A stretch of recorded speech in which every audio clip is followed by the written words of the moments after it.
Before we get to the video, check out my Patreon linked in the description of this video, where for $5 a month you get exclusive content such as sneak peeks at projects like upcoming videos, dioramas, stop motions, photography. You'll get a shout out in videos like this one. I also take video requests. You can see behind the scenes of my stop motions in toy photography, as well as exclusive stop motions in photography. Again, you get all these perks on my Patreon for $5 a month. Link to join in the description of this video. Now let's get to it.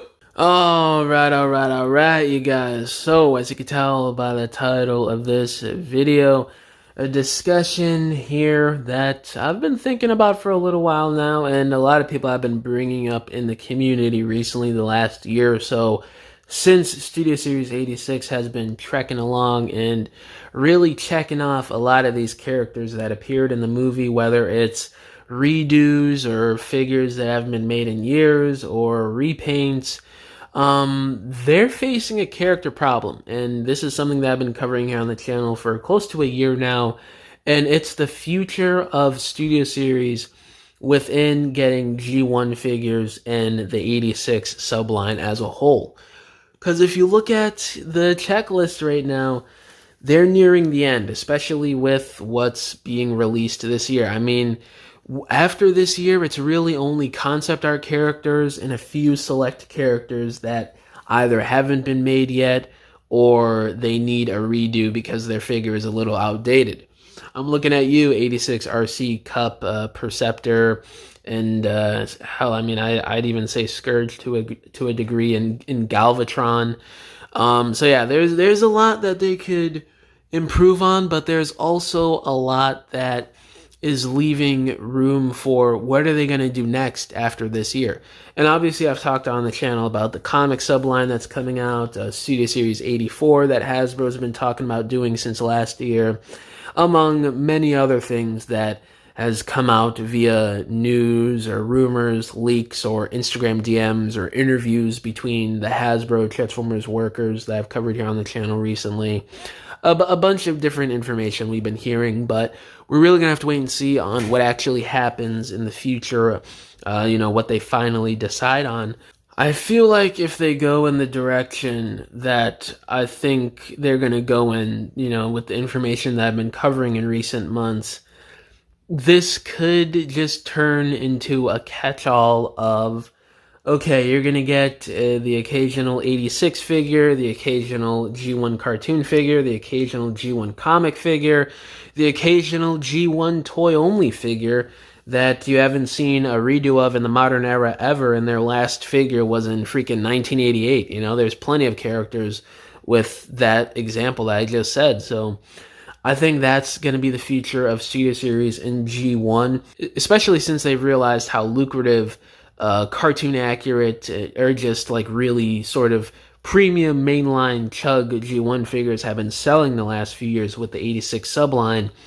It's the whole reason why they're continuing with this and why they asked in that live stream in June last year whether or not fans would want characters that didn't appear in the 86 movie to be put into the Studio Series line.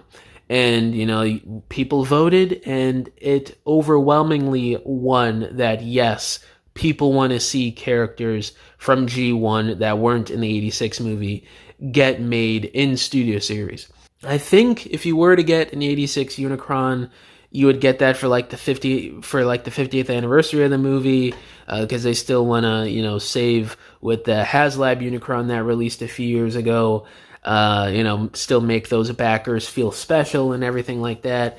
If you want to get a redo like a G1 Hoist or a Trailbreaker that's a Voyager class this time around and not a dinky deluxe that is just okay, then SS86 in a few years is probably your best bet, stuff like that. But with everything that Hasbro has planned and they want to do, saying all this stuff is on the table, and everything that we know they would want to cover in the next however many years, whether that's with Instagram DM information or recent interviews the last couple of years, or just rumors and leaks with listings and stuff like that, how will this all fit?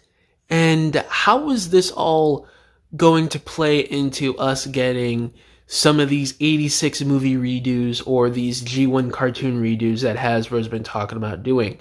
because we know they want to make a cab portion for the 86 Ultra Magnus. We know that a new Rodimus and Galvatron is something they'd want to look at doing at some point. A new RC even. You know, they've talked about all this stuff that a lot of people probably forget because there's so much communication with these designers nowadays and they give out so much information. But it's all out there.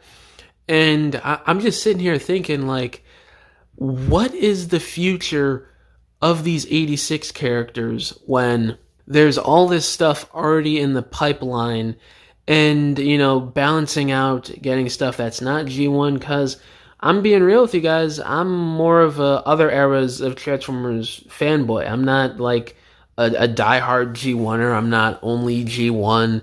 You know, I want to see Beast Machines. I want to see Trans Tech. I want to see new animated and Prime figures and R80 2001 and IDW figures. You know, I love all of Transformers.